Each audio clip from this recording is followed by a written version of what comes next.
Next game up in the American League, 9:23, 9:24, Detroit versus Kansas City, a series opener between the two.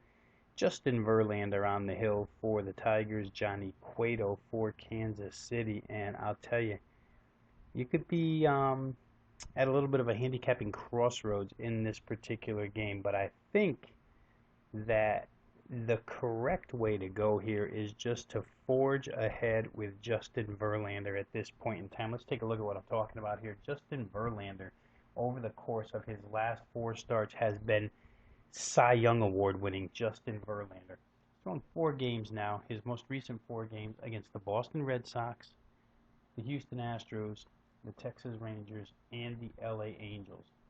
In those four games, Justin Verlander has thrown a combined 29 innings, better than 7 per contest. He's allowed only 12 hits and 8 walks, 20 base runners in 29 innings. On those 12 hits he's allowed, the opponent has gotten 16 total bases. He's basically holding people to singles when and if they do hit him. His ERA over the course of his last four starts, 0.31.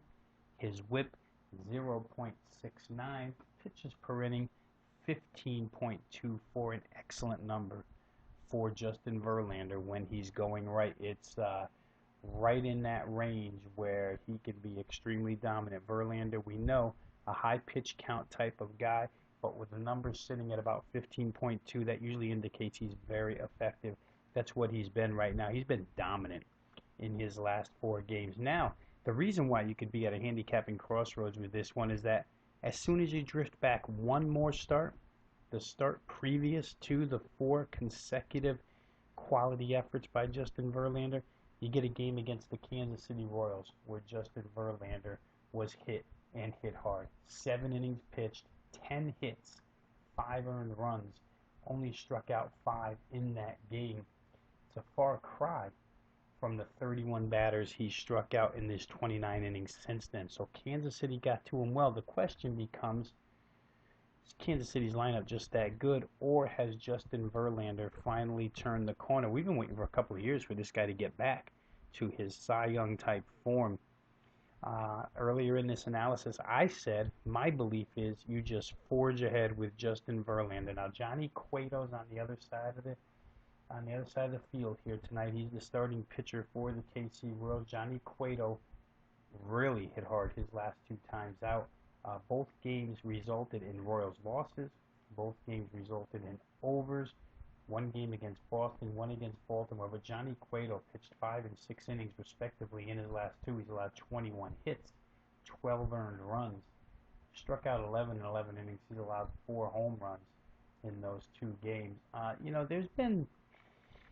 There's been rumors floating around all season long, especially prior to the trade deadline, about Johnny Cueto and some type of arm injury.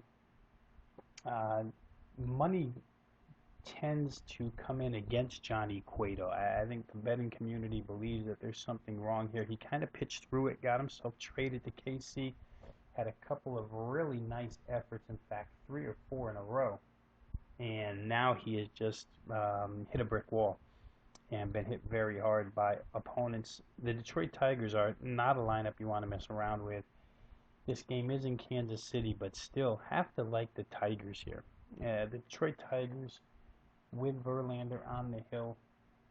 The bullpen becomes a concern because Kansas City is so much better out of the pen than Detroit is, but I don't know that it's going to matter here. Even if Cueto throws a pretty good game and Johnny Cueto holds the Tigers to, I'm going to say, 3 runs, I think Verlander can probably outduel him here. Now, money has come in on Cueto here tonight. It's going from $1.60 favorite, which he opened at, up to $1.70. The total has gone from 7 to 7 over minus 15. So a little bit of money on the over, some money here on the Royals. Don't know that I agree. I'd be more than willing to take $1.60 as a flyer with an underdog like Verlander, and especially the way he's going right now. The one concern, like I say, the crossroads you come to is Kansas City's lineup better than the other 4 he just dominated? And is that the real story, and are the other 4 a mirage? I don't think they're mirage. I think Detroit can win this game. I would side with Verlander plus $1.60. I did not play this one. I had two or three plays that I liked a lot better, two that I recommended for the clients here this evening. But if I were to choose to get involved, I'd get involved with Verlander here tonight. The price just appears to be too big not to take a small chance on him. Pitching very well lately. Kansas City the better team, Kansas City the better bullpen, but I would go with the starting pitcher plus the $1.60 here tonight.